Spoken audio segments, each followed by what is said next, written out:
Con SICMI Auto puedes estar tranquilo en todo momento. Podrás monitorear tu auto, establecer zonas seguras, recordatorios y mucho más. Conócelo.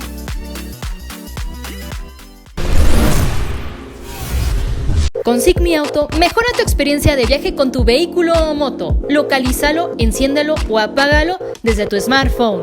Contrátalo en tu centro de atención a clientes Telcel más cercano. Llegó el momento de hacer tu auto inteligente con Smart Car de Telcel. Solo conéctalo a tu vehículo y acompaña todos tus viajes con conexión Wi-Fi. Consulta desde la app la información sobre el estado mecánico de tu auto. Recibe asistencia en el camino cuando lo necesites.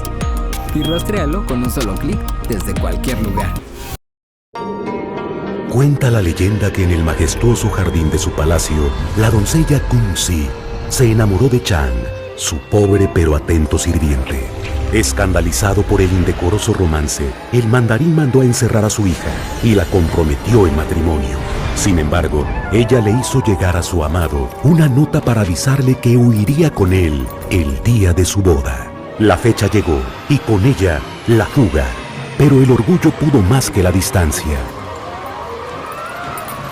El padre del prometido buscó a los amantes y mandó matar a Chang.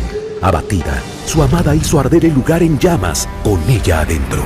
Los dioses transformaron las almas de la pareja en aves que quedarían unidas por siempre en el jardín donde se conocieron. Este es un relato que vive cada vez que visitas un restaurante Sanborns. Tradiciones Sanborns que cada día se hacen más nuestras. 30, su género se caracteriza como, bueno, se le llama el hot jazz, y conservan la parte orgánica y austera posible de, digamos, de esa época, de las décadas de los 20, 30. Esperamos que lo disfruten, va muy de acuerdo con esta exposición de autos clásicos y damos inicio con ellos. Bienvenidos.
casa donde nos estén viendo. Somos Señor Swing, nos presentamos nuevamente. Escogimos este tema que ya todo el mundo conoce, precisamente porque es un tema emblemático del swing. Y bueno, y así nos llamamos Señor Swing, entonces, pues, vamos a continuar con un tema que se llama Shiny Stockings, un tema que hizo muy popular la orquesta de Count Basie. Bueno, esperamos que sea de su agrado. Es medio balada, un swing pero más lento. También no es un tema tan antiguo como mencionaban, aunque sí nos caracterizamos por tocar hot jazz, que es el jazz original de los años 20, 30. Y bueno, para empezar escogimos un par de temas un poco más contemporáneos, unas adaptaciones, unos arreglos de Señor Swing, y este se llama Shiny Stockings.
Hola, muy buenas tardes a todas y a todos. Les damos la más cordial bienvenida a esta charla titulada Evolución de los combustibles, impartida por Erika Vázquez Reyes. Esta charla está organizada en el marco de la primera Expo Virtual de Autos Clásicos y de Colección, organizada por la Dirección General de Atención a la Comunidad de la UNAM, con el apoyo de la Facultad de Química. Erika Vázquez Reyes es ingeniera química metalúrgica por la UNAM, donde también estudió la maestría en Ingeniería Química en el área de metalurgia. Desde 2010 ha trabajado en la industria automotriz, principalmente en el área de calidad. Es auditora interna en la norma IATF 16949. Ha trabajado en empresas como Associated Spring México, TI, Automotive, Federal Mogul, y desde hace 3 años trabaja como Supplier Technical Assistant en Ford Motor Company. 2 años y medio en el equipo de chasis y desde enero del presente año en el equipo de Seat Structures. Sin más preámbulo, le damos la más cordial bienvenida. Erika, muchas gracias, bienvenida. ¿Qué tal? Buenas tardes a todos, muchas gracias por la invitación. Espero que pueda tener buena recepción durante toda la visita, toda la plática. Voy a estar leyendo, casi no soy muy de poner imágenes. Entonces, bueno, preparé una plática para ustedes. Y bueno, esta plática tenía como inicio o como título inicial los combustibles en la industria automotriz. Sin embargo, pues realizando toda la documentación para esto, estaba viendo que no nada más se trata de combustibles, sino todas las energías alternativas para la industria automotriz. ¿Y por qué lo digo? Porque, bueno, una vez que empieza uno a buscar primero qué es un combustible, pues te das cuenta de que no todas las energías que utilizamos aquí son precisamente combustibles. Entonces, bueno, me gustaría comenzar desde el mero inicio, no nada más los autos como los conocemos ahora, sino desde que comenzó el invento del automóvil per se. Y cómo es que se fueron desarrollando los combustibles precisamente para esto. Quisiera comenzar en 1698, una persona llamada Thomas Savery inventó la primer máquina de vapor, y no tanto como la podríamos conocer ahorita, como una caldera, por ejemplo, sino que simplemente patentó una cámara donde podían ver cómo era que funcionaba con algo de vapor. Realmente no movía nada, ¿no?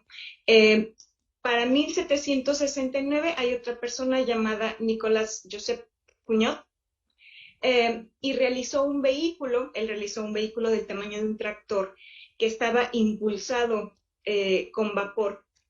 No era precisamente como una locomotora, porque locomotoras ya existían en ese momento. Lo que él era, su objetivo era precisamente tener un vehículo más allá de unos rieles, ¿no? No nada más tenerlos en rieles.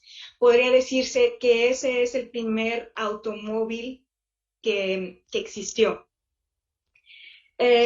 Después de esto fue en 1769, un siglo más adelante, Nicolás Otto, y de ahí viene el ciclo Otto que se conoce, patentó el primer motor de combustión interna de 4 tiempos. En ese momento se utilizaba no con gasolina como lo tenemos ahora, sino como un gas derivado del carbón. Muy buenas tardes a todas y a todos. Les damos la más cordial bienvenida a esta charla titulada Calidad y Seguridad de los Vehículos, impartida por Luis Rodrigo Palomera. Esta charla está organizada en el marco de la primera Expo Virtual de Autos Clásicos y de Colección, organizada por la coordinación, perdón.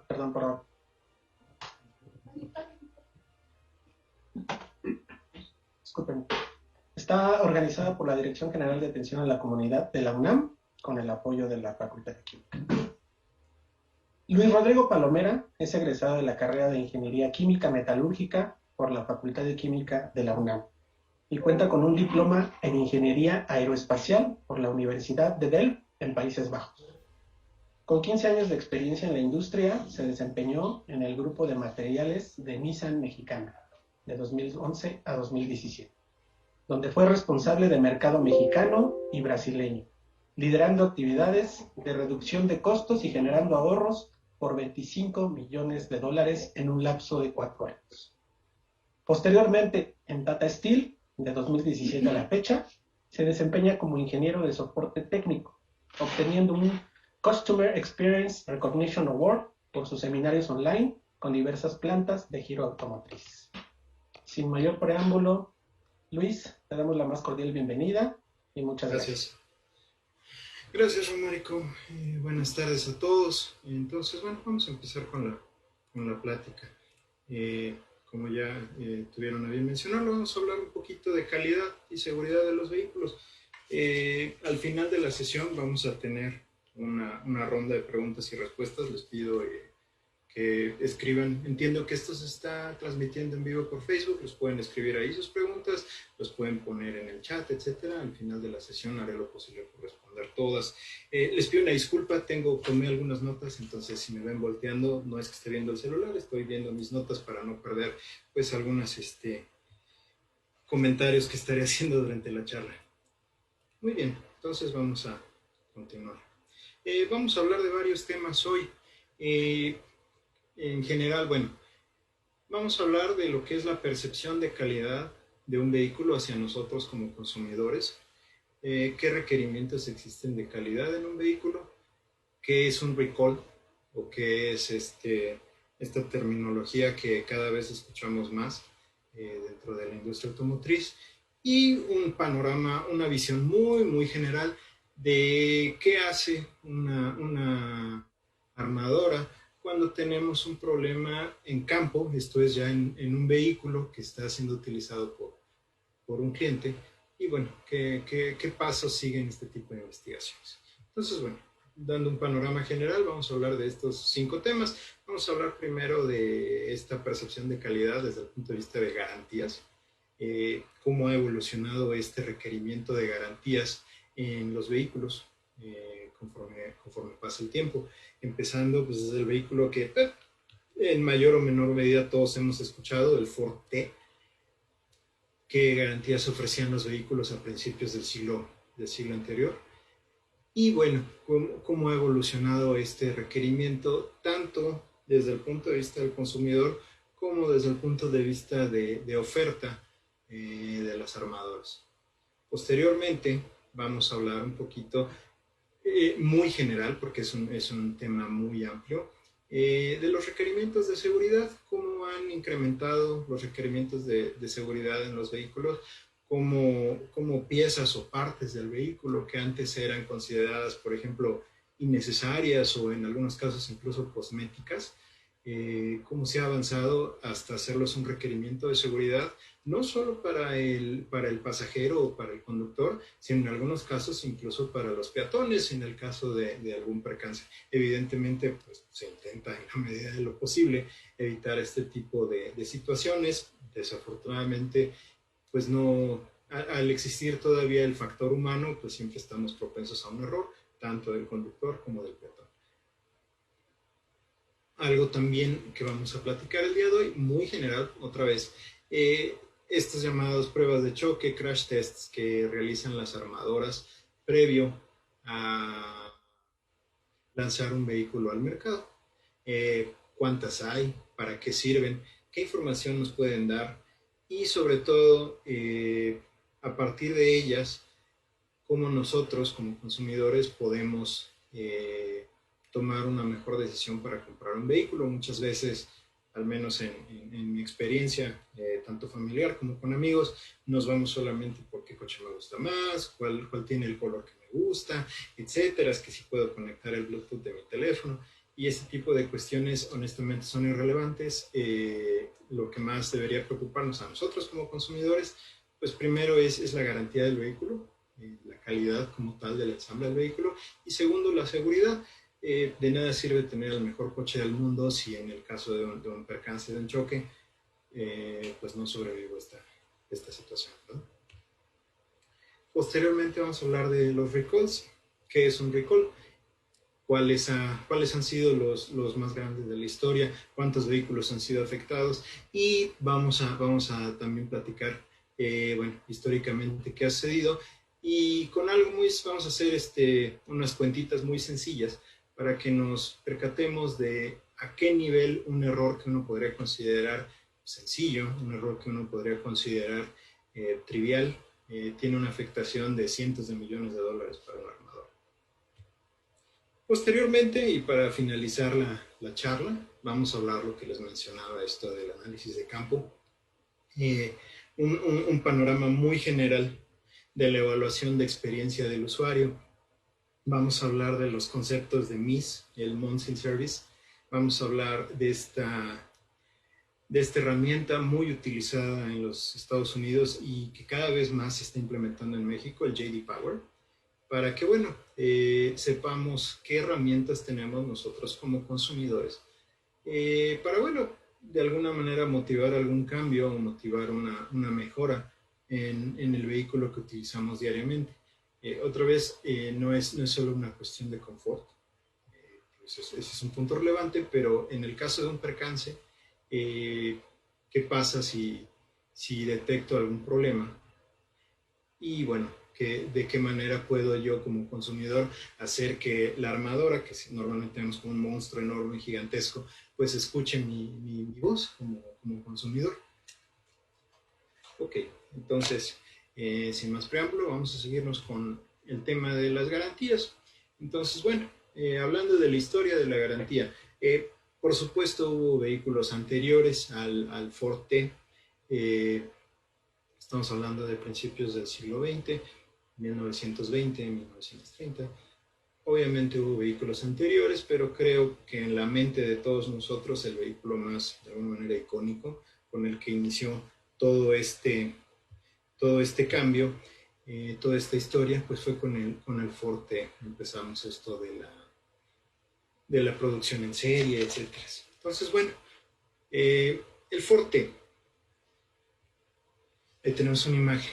¿Qué garantías ofrecía este vehículo? Henry Ford dice, yo produzco mis vehículos de alta calidad y con esa misma calidad voy a ofrecerle al consumidor 90 días de garantía, esto es 3 meses, 90 días de calidad, 30 días, un mes en mano de obra, esto es en todo el ensamble. No voy a dar ninguna garantía en vidrios, en lámparas, en correas de transmisión, para partes móviles del motor, en mangueras de fluidos, en sellos o incluso en las bujías. Entonces estamos hablando de que un vehículo, más o menos en la década de los 20, si pudiéramos trasladar el costo de este vehículo a precios actuales, estamos hablando que sería un vehículo de casi $30,000, esto es alrededor de 600,000 pesos. Me gustaría que los que estamos participando, pues nos imagináramos que yo llego a comprarme un coche de 600,000 pesos, estamos ya hablando del rango de un BMW, de un Mercedes, y me digan, pues muchas felicidades, tiene usted su vehículo, tiene 3 meses de garantía, y no tiene garantía en un montón de cosas. Yo creo que como consumidores pues nos vamos de espaldas, no volvemos a comprar esta marca. Pero algo que es importante, estamos hablando de los inicios de la era automotriz. La mayoría de los consumidores, estamos hablando también época de la Gran Depresión, o encaminados hacia este entonces, los coches eran todavía vistos como, más bien empezaron en ese entonces a ser vistos como un símbolo de estatus.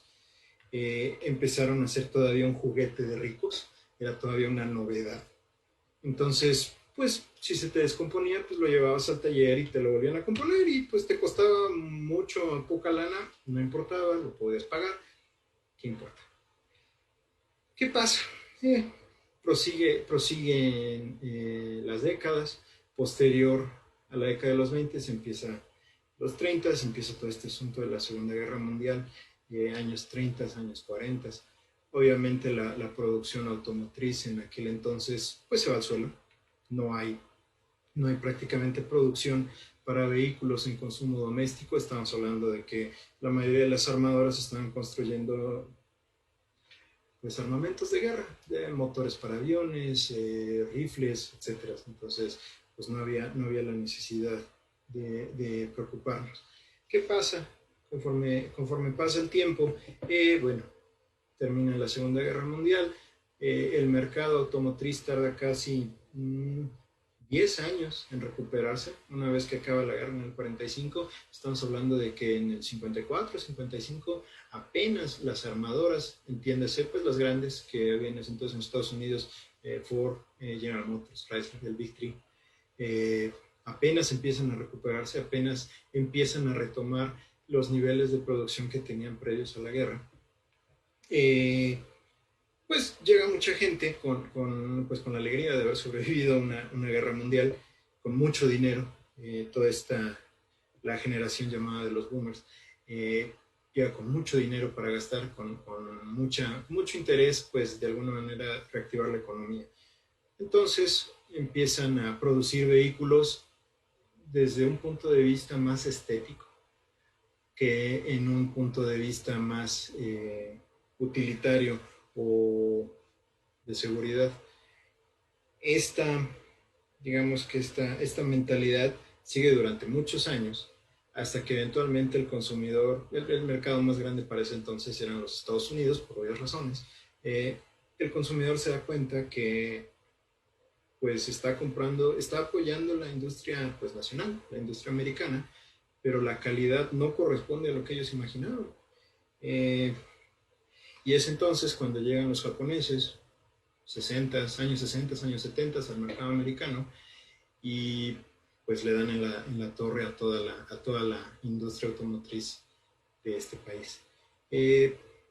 Vamos a tomar un ejemplo, American Motor Company, en 1975, algunos de los que están participando en esta transmisión seguramente recuerdan esta marca también como una marca mexicana, lo que era la planta acá en Toluca de Stellantis, antes fabricaba este tipo de vehículos. Y bueno, ¿qué garantías ofrecían en general las automotrices en los años 70? Ofrecían un año de garantía ilimitada, esto es un año o 19,000 kilómetros, esto es equivalente más o menos a 12,000 millas, ¿no? Por la cuestión del cambio de unidades. Era la garantía, digamos, estándar. Si tú pagabas un extra, te ofrecían 38,000 kilómetros de esta garantía extendida, y en el caso específico de esta marca, de AMC, te cubría prácticamente cualquier parte, ya sea por desgaste natural del mismo uso del vehículo o si tenías un problema de calidad. Por ejemplo, en estas mismas épocas en México estaba muy de moda pues, los autos Volkswagen, ya sea el Beetle, el Bocho o la Combi, y algo incluso en la literatura de aquellos entonces, si alguno de ustedes está familiarizado con la obra de Vicente Leñero, en varios de sus libros habla de la calidad, de la idea, de la percepción de calidad que existía en el mercado mexicano de los vehículos Volkswagen, y algo que ahora resulta gracioso de notar. Menciona, por ejemplo, que las combis tenían la mejor caja de transmisión del mundo, y decían, 1 de cada 1,000 falla. Si 1 de cada 1,000, a lo mejor hace 40, 50 años estaba muy bien. Al día de hoy, 1 de cada 1,000 es razón para correr a más de una persona. Estamos hablando de que son de cada 1,000,000 de vehículos, que no es un volumen de producción absurdo, es un volumen de producción bastante normal en la industria actual. De cada 1,000,000 de vehículos, 1,000 vehículos van a fallar. Entonces es inaceptable un nivel de calidad así. Bien, vamos a proseguir. ¿Qué garantías ofrece el mercado actual? Una de las marcas con garantías más extendidas actualmente en México es Kia. Ellos te ofrecen 150,000 kilómetros o 7 años, lo que ocurra primero. Obviamente, bueno, en el mercado actual mexicano estamos hablando de que hay casi, bueno, no casi, hay 54 marcas distintas. Es un contraste muy interesante con respecto a las opciones que teníamos como consumidores en los 80s, incluso en los años 90 todavía, cuando apenas iniciaba el Tratado de Libre Comercio. Y todas estas 54 marcas engloban alrededor de 350 modelos diferentes. Si vamos, ¿cuáles son las marcas todavía que ofrecen menor garantía? Increíblemente siguen siendo las marcas americanas, el Big Three, otra vez Ford, Chrysler, General Motors. Estamos hablando de que ofrecen 3 años o 60,000 kilómetros con la opción de una garantía extendida, que bueno, si estamos poniendo atención, es algo muy similar a lo que ofrecía MC hace casi 50 años. Kia, por ejemplo, les... Muy buenas tardes a todas y a todos. Les damos la más cordial bienvenida a esta charla titulada Calidad y Seguridad de los Vehículos, impartida por Luis Rodrigo Palomera de Tata Steel. De esta charla se desarrolla en el marco de la primera Expo Virtual de Autos Clásicos y de Colección, organizada por la Dirección General de Atención a la Comunidad de la UNAM, con el apoyo de la Facultad de Química. Luis Rodrigo Palomera es egresado de la carrera de Ingeniería Química Metalúrgica por parte de la Facultad de Química. Cuenta con un diploma en Ingeniería Aeroespacial por la Universidad de Delft en Países Bajos. Con 15 años de experiencia en la industria, se desempeñó en el grupo de materiales de Nissan Mexicana de 2011 a 2017, donde fue responsable del mercado mexicano y brasileño, liderando actividades de reducción de costos y generando ahorros por 25 millones de dólares en un lapso de 4 años. Posteriormente, en Tata Steel, de 2017 a la fecha, se desempeña como ingeniero de soporte técnico, obteniendo un Customer Experience Recognition Award por seminarios online con diversas plantas de giro automotriz. Sin mayor preámbulo, Luis, te damos la bienvenida y muchas gracias. Hola, ¿qué tal? Buenas tardes. Nuevamente, gracias por la invitación. El día de ayer, bueno, participamos justamente con la charla esta de calidad automotriz.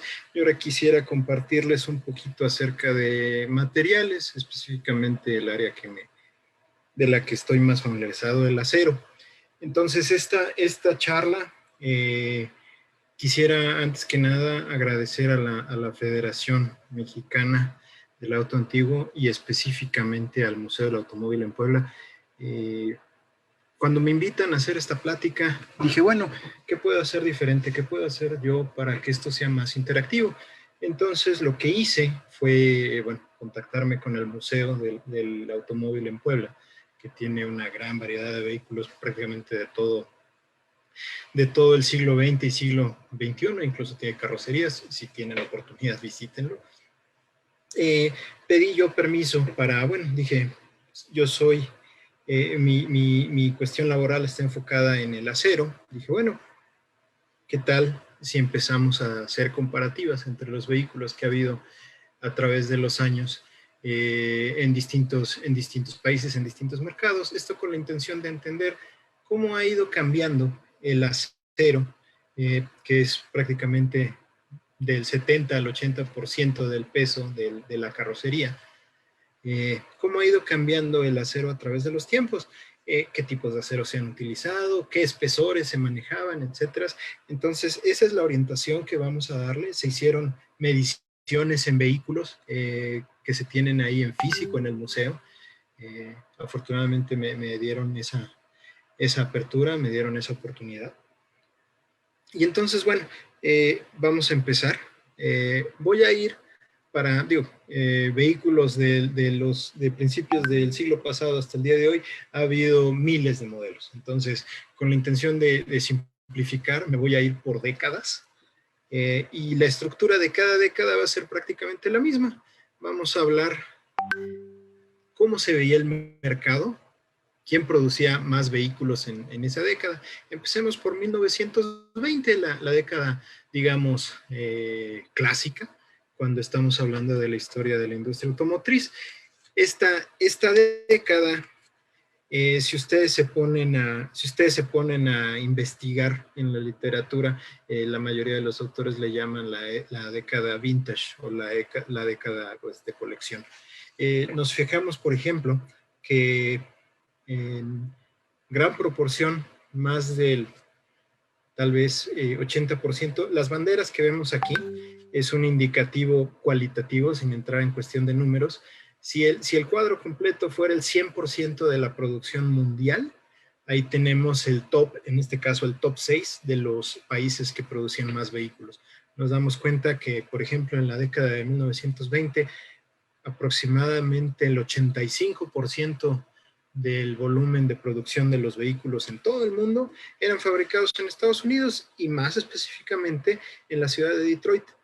De ahí se entiende de dónde sale el gran crecimiento que tuvo esta ciudad a principios del siglo pasado, y posteriormente también vamos a ver qué hizo que, pues desafortunadamente, llegara a la situación actual, una ciudad que, bueno, no es de las más desarrolladas en Estados Unidos, con problemas de seguridad, vivienda, falta de trabajo y todo esto.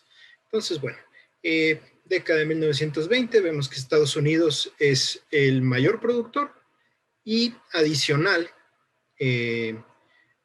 vamos a tomar como ejemplo un vehículo clásico de esta década, el Chrysler 70 de 1924. Inicio de producción o SOP, por cuestiones de familiaridad con algunos términos, vamos a utilizar la nomenclatura en inglés, que es lo más común. SOP es Start of Production o inicio de producción. Este vehículo se produce del 24 al 25, End of Production. No sé si los que están en la llamada pudieran cerrar sus micrófonos, por favor.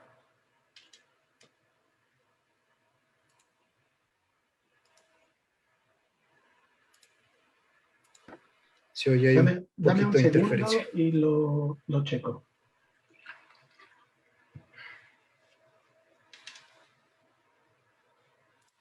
Listo. Muy bien. Volvamos. Chrysler 70, 1924. Entonces, ¿cuál fue la actividad que llevé yo a cabo? En el vehículo, que hicieron favor de facilitarme en el museo, me puse a hacer mediciones de espesor. Para no entrar en cuestión de utilizar un micrómetro o este tipo de equipo de alguna manera analógico, se utilizó un ultrasonido. Y bueno, nos damos cuenta que, por ejemplo, el área de la salpicadera trasera o rear fender, más o menos esta sección del vehículo, el espesor de la lámina era de más o menos 2.3 milímetros. Estamos hablando de un sándwich ahí de metal bastante grueso.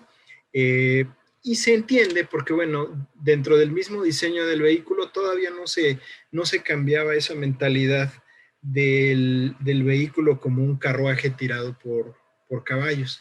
Entonces, bueno, las condiciones del camino obviamente no eran las óptimas, no estaba pavimentado. Muchos de los vehículos en muchos países circulaban por caminos o por carreteras pues llenas de piedras, llenas de tierra. Entonces, pues, se necesitaba lámina gruesa para que aguantara estos requerimientos del camino. Hicimos también una medición en el cofre de este mismo vehículo y nos damos cuenta que tenemos un espesor de 1.7 milímetros. Entonces, estamos hablando de lámina muy gruesa. Estamos hablando de que a lo mejor cada pieza, digo, no la desmonté, pero por ejemplo una pieza, tomando en cuenta el tamaño del vehículo, etcétera, estamos hablando de piezas de 40 o 50 kilos de peso. Obviamente un vehículo así de pesado necesita por definición un motor igual de grande. Y bueno, esto nos lleva al consumo masivo de gasolina que existía desde ese entonces.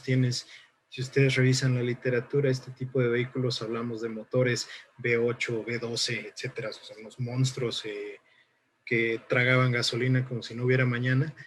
Y bueno, nos lleva a la situación que estamos viendo ahorita. Algo que también encontré, y es curioso de mencionar, en aquel entonces ya existían vehículos eléctricos. No es un boom. Esta nueva tendencia de la mayoría de las armadoras respecto a fabricar vehículos eléctricos no es nuevo, ya existía desde principios de siglo. El inconveniente era, igual que al día de hoy, el rango. Estamos hablando de que un vehículo eléctrico de aquel entonces te podía dar una independencia, una movilidad de alrededor de 50 millas, que eso son como 80 kilómetros, y realmente para las distancias en el mundo actual, pues eso no es nada. Entonces, de ahí que estemos buscando otras opciones para más que nada para fabricar baterías. Y bueno, eso fue lo que pasó en la década de los 20. Posteriormente, y bueno, pues hay que seguir un poquito con la clase de historia, llegamos a la década de los 30 y bueno, el estallido de la Segunda Guerra Mundial. Para bien o para mal, la Segunda Guerra Mundial limita los niveles de producción de los coches en todo el mundo. Todo el esfuerzo, todo el conocimiento se utiliza en fabricar materiales de guerra, ya sea aviones, armamento, cascos para los soldados, etcétera, etcétera. Entonces, si ustedes revisan, en Estados Unidos había restricción respecto al uso de gasolinas, respecto al uso de caucho para las llantas. Se inicia esta fuerte tendencia de reciclar acero o de reciclar productos metálicos de casa, pues para apoyar la maquinaria de guerra. Esta situación no se modifica hasta prácticamente mediados de los años 50. Y bueno, ¿cómo se veía el mercado durante los años 50? Les pido una disculpa, no encontré información de cómo se veía el mercado en los años 30 y 40, pues otra vez la mayor parte de la gente estaba preocupada más en literalmente sobrevivir la guerra que en adquirir un coche. También tomemos en cuenta finales de la década de los 20, 1929, ocurre en Estados Unidos la Gran Depresión. Básicamente nadie tenía dinero suficiente para comprar un coche. Uno de los vehículos que están en el Museo del Automóvil en Puebla es este Ford modelo B, una pick-up. Hablando específicamente el que tienen ahí en Puebla, entiendo que era un vehículo de un repartidor de leche en Estados Unidos. El Ford B, esta pick-up, tuvo inicio de producción en el 32, finales de producción para 1934, e hicimos exactamente el ejercicio que hicimos con el Chrysler 70 anterior. Medimos la salpicadera trasera o el fender. Nos dimos cuenta que hay una diferencia ahí en el espesor del material, baja un poquito el espesor de 2.3 a 2.1 milímetros. Y también el cofre, habíamos visto que el modelo anterior tenía un cofre de 1.7, este tiene un cofre de 1.3 milímetros. Obviamente reduces el peso del vehículo, no necesitas un motor tan grande. Si no necesitas un motor tan grande, tu consumo de gasolina se reduce, es un vehículo más económico, en ese entonces no era la principal preocupación. Necesitas menos gasolina, contaminas menos, y etcétera, ¿no? Es una cascada de efectos en este caso. Si vemos otra vez el mercado, Estados Unidos sigue siendo todavía el principal productor, pero empezamos a ver nuevos jugadores, empezamos a ver, por ejemplo, a Rusia. Importante ahí mencionar, está chiquitito en la esquina inferior derecha del gráfico, vemos un nuevo jugador, vemos a Japón. Aún cuando venían ya para la década de los 50, ya cuando venían pues con toda esta fatiga, toda esta destrucción en su país después de la Segunda Guerra Mundial, nos damos cuenta que empiezan a crecer fuertemente. Y de hecho, para la siguiente década, para la década de los 60, en 1961, la corporación Nissan, en ese entonces todavía era Datsun, establece una planta aquí en México, en Cibac, que seguramente más de uno de ustedes está familiarizada, ya sea con la planta o con los vehículos que salen de ahí. Si alguien recuerda, sobre todo aquí en México fue muy popular, el Tsuru se fabricó ahí, el último modelo del Tsuru se fabricó, si mal no recuerdo, desde el 92, 93, hasta prácticamente el 2015. Entonces, fue un vehículo de manera similar a lo que fue el Volkswagen Beetle para Volkswagen Puebla. Fue algo muy parecido el Nissan Tsuru para Nissan ahí en Cibac. Entonces, bueno, ¿qué pasa en esta década en este lapso de tiempo detenido por cuestiones de guerra? Pues obviamente hay escasez de materias primas. Las armadoras, las de Europa prácticamente fueron destruidas. Todas las armadoras, ya sea en Inglaterra, ya sea en Alemania, pues fueron destruidas. De ahí se entiende que, por ejemplo, la producción de vehículos en el Reino Unido pues se vio sumamente afectada. Lo mismo para Alemania. En el caso de Francia, de Italia, otra vez la cuestión de invasiones, cuestiones de guerras, ya sea, por ejemplo, territorios ocupados, las plantas de Renault, de Peugeot y creo que Citroën en Francia, terminaron haciendo maquinaria de guerra para el ejército del eje, para la Alemania nazi. Misma situación en Estados Unidos. Ford, por ejemplo, era el mayor productor de cascos para toda la infantería que participó en la Segunda Guerra Mundial. Entonces, pues por necesidad, por una cuestión de supervivencia, todo este poderío, toda esta fuerza de producción que existía en la industria automotriz necesariamente se migra a producción de maquinaria de guerra.